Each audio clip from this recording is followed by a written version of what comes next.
Saya ingin bertanya, apakah saudara saksi memiliki hubungan keluarga dengan pemegang saham mayoritas Pak Luhut? Ya, saya memiliki hubungan keluarga. Bisa dijelaskan hubungan keluarganya? Bapak Luhut, Maaf, agak kurang jelas, bisa lebih jelas ya? Pak Luhut itu paman saya. Paman. Ya. Kemudian tadi pemegang saham minoritas sekali adalah Pak David Panjaitan. Betul. Apakah memiliki hubungan keluarga dengan Pak Luhut? Iya, dia putranya. Putranya Pak Luhut. Betul. Berarti dia adalah paman saudara saksi ya? Pak Luhut paman saya. Paman dan Pak Berarti sepupu. sepupu, oke, maaf, sepupu saudara ya. Sekarang saya mau bertanya terlebih dahulu terkait dengan Toba Group ya. Toba Group Anda tadi sebutkan sebagai Toba Sejahtera Holding, betul ya? Betul. Apakah itu perusahaan terbuka atau tertutup? Tertutup, Yang Mulia. Tertutup. Oke, sebagai perusahaan tertutup, tentu kami tidak tahu ya publik. Apakah sebagai perusahaan tertutup, lazim juga melakukan konsolidasi laporan tahunan, baik itu laporan umum atau laporan keuangan? Maksudnya? Maksudnya apakah sebagai perusahaan tertutup tetap melakukan konsolidasi laporan tahunan atau tidak? Konsolidasi dari anak-anak perusahaannya? Iya, lazim. Ya, Lazim. Betul. Jadi setiap tahun melakukan konsolidasi laporan tahunan. Betul. Gitu? Betul, Yang Mulia. Nah, apakah laporannya itu seperti pada umumnya di akhir tahun di bulan Desember atau dilaporkan quarterly juga? Di akhir tahun, Yang Mulia. Di akhir tahun. Ya. Apakah dalam laporan itu memuat juga kinerja perusahaan-perusahaan anak dari Toba Group? Iya, betul. Termasuk kondisi keuangannya? Termasuk kondisi keuangan. Termasuk juga lingkup bisnis dan prinsipal aktivitasnya? Atau Iya. kegiatan utama bisnisnya? Iya, dari anak-anak perusahaan yang aktif ya. Kalau anak-anak yang tidak aktif ya tidak. Oke. Nah, saudara tadi menyatakan bahwa Pak Luhut Binsar Panjaitan sebagai pemegang saham mayoritas, bisa dijelaskan berapa persen sahamnya? 99,9%. 99,9%. Betul. Dan 1%-nya 0,1%-nya buat siapa tadi? Bapak David Panjaitan. David Panjaitan. Betul. Berarti dia sangat-sangat mayoritas ya. Betul. Oke. Nah, apakah Pak Luhut sebagai pemegang saham mayoritas mendapatkan laporan soal perusahaannya itu hanya berdasarkan laporan tahunan atau ada juga pertemuan-pertemuan yang lain yang menyangkut hal yang strategis terkait dengan perusahaan dan anak-anak perusahaannya? Yang pasti setiap tahun laporan tahunan tersebut disampaikan, lalu apabila ada hal-hal yang bersifat menurut manajemen kritikal untuk disampaikan, akan kami mintakan waktu untuk menghadap. Jadi ada ya, selain laporan tahunan, ada juga meeting-meeting yang bersifat strategis atau kritikal? Iya, hanya yang bersifat kritikal. Bisa disebutkan frekuensinya, misalkan setahun ada 2 kali atau 3 kali? Tidak tentu. Tidak tentu. Betul. Oke. Jadi ada Perpres 13 2018 mengenai beneficial owner atau pemilik manfaat. Kebetulan saya ketua tim penyusunnya Perpres ini, dan ini sebagai pelaksanaan dari rekomendasi 24 dari rekomendasi Financial Action Task Force on Money Laundering. BO itu ada 2, BO of Corporation, ini yang diatur di Perpres 13. Ada BO dari transaksi yang kita tidak atur ya. Dan ada beneficial owner, pemilik manfaat, ada beneficiary. Satu hal yang berbeda. Beneficiary itu penerima manfaat. Nah, orang yang menikmati, misalnya ada ekspor barang yang mendapatkan hasil itu beneficiary namanya. Tapi beneficial owner-nya berbeda. Dia pemilik manfaat yang mengendalikan, mengontrol suatu perusahaan. Bahkan kadang-kadang transaksi dia kontrol juga. Beneficial owner ini dalam banyak hal lebih kuat daripada legal owner. Kalau legal owner namanya muncul di dokumen tapi tidak controlling. BO walaupun tidak muncul di dokumen bisa dia controlling. Saya ambil contoh kasus nyata saja. Dalam kasus Ketua MK Mr. AM yang diadili oleh PN Tipikor Jakarta, beliau pernah menggunakan KTP dari supirnya namanya Daryono, buka rekening beli mobil. Dia legal owner Daryono, Mr. AM ini beneficial owner. Tapi justru yang mengendalikan ya beneficial owner ini. Dia ya mengontrol rekening dan kendaraan tadi. Jadi lebih berpengaruh, lebih kuat daripada legal owner, beneficial owner ini. Nah, di dalam Perpres 13 2018 kita menggunakan batasan ya, threshold. Misalnya kalau orang punya saham 25%, menerima keuntungan 25%, jadi komisaris, jadi direksi, itu salah satu pertimbangan bisa dikatakan sebagai beneficial owner. Tapi walaupun dia nggak punya saham sebesar persentase itu, tapi dia mengendalikan jalannya perusahaan, dia mengontrol jalan perusahaan, kita bisa sebut dia sebagai beneficial owner juga.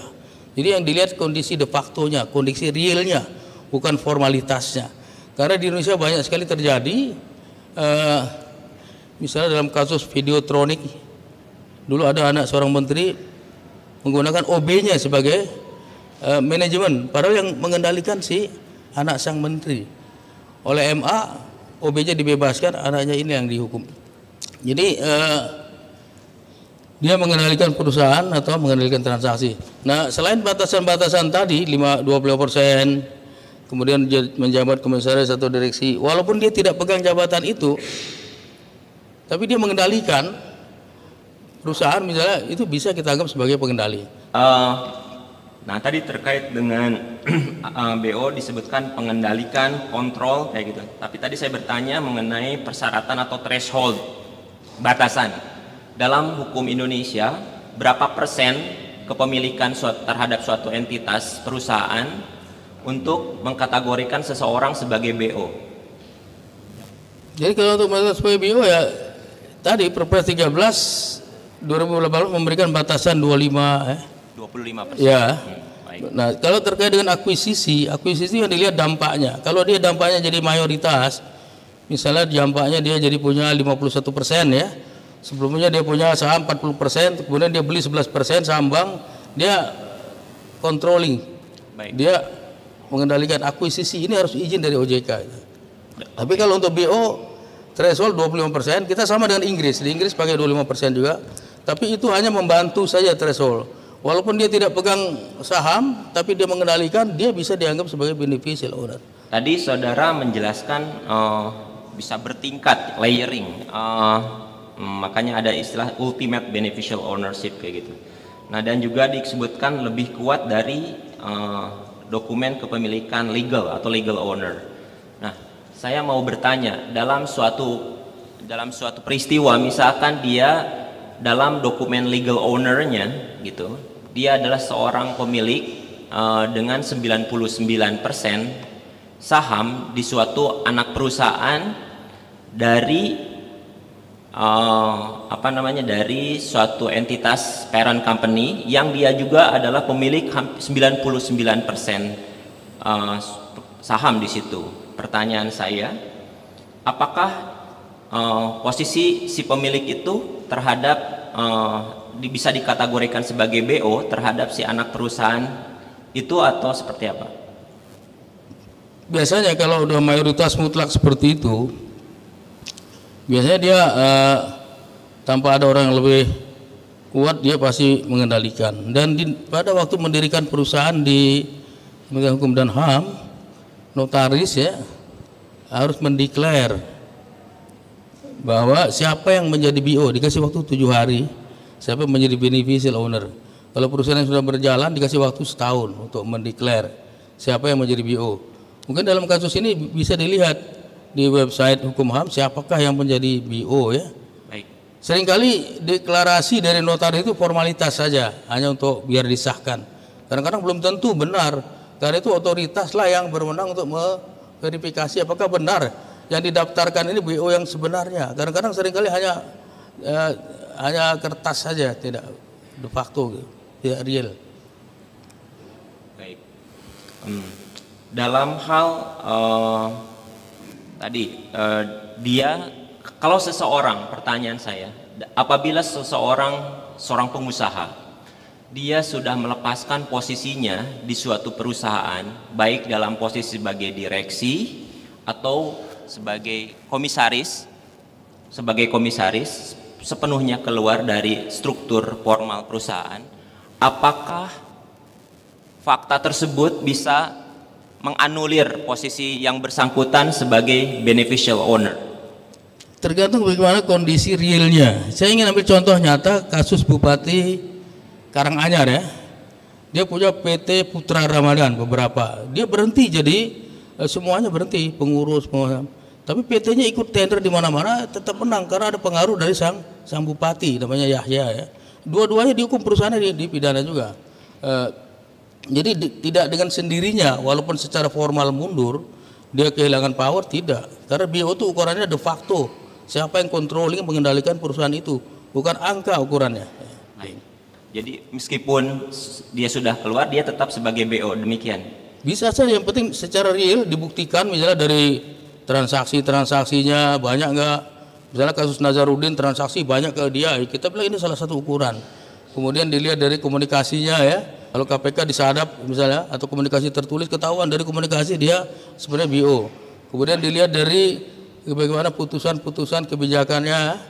Bisa juga dilihat dari saksi-saksi yang menyaksikan orang ini benar-benar berpengaruh dan fasilitas. Biasanya BO itu orangnya orang istimewa, bukan orang biasa.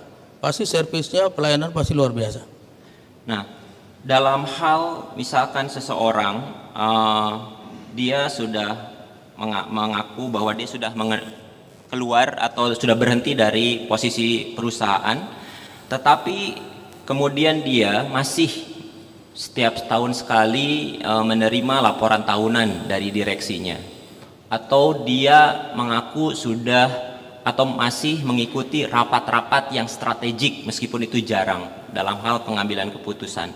Apakah kedua elemen tersebut bisa menunjukkan fakta bahwa dia adalah pengendali atau pengontrol utama dari suatu perusahaan? Mungkin itu salah satu indikator saja. Yang penting BO itu dibuktikan secara real, dia memang mengendalikan, controlling. Apakah dengan terima laporan atau dia mengendalikan apa enggak, itu perlu dites ya. Dia benar-benar mengendalikan apa enggak, itu yang paling penting.